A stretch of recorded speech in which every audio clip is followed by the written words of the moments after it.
Ayun guys, yung plano mo pupunta lang ng market tapos biglang nakita ni Mrs. na may 3-day sale sa depo. Aba, game na game siya. Nagyaya na naman siya papunta doon dahil sabi niya 50 to 70% daw yung less discount. So nagmamadali pa guys. Yan na nga guys, naghahanap na kami ng maparkingan dyan. Pag ganitong araw, marami talaga ng tao.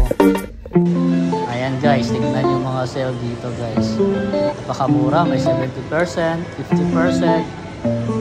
Ayan o, 50% sale. Ayan, meron pa yan. Halos lahat ng store niyan guys, 50 to 70% meron. 3 days lang yan. Siyempre, si Commander, hindi yan pauhuli pag mga ganyan. Kasi hindi yan bumibili ng mahal. Naghihintay muna na may sale bago pumunta yan. Kaya yan, window shopping muna si Leo Boy.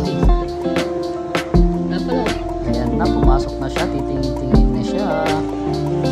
Hanap-hanap ba yan kung saan may mura.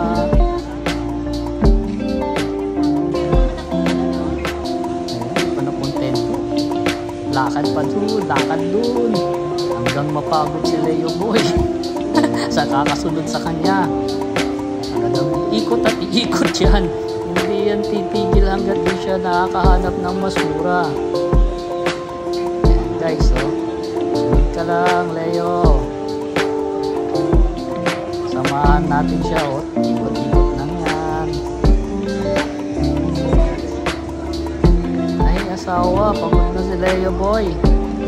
Kailan ka kaya makakabili ng gusto mo dyan? Ay nako, pagod na nga yung yoyo nyo. Sakit na nga tuhod sa kakaikot. Sa wakas, nakabili na rin siya guys. Kalain mo, 70% less na nga para makatawad pa. Nagpa-member siya, nakatawad pa ng $20. Ang ending, ito lang na pamili niya. Hanggang sa muli guys, bye bye!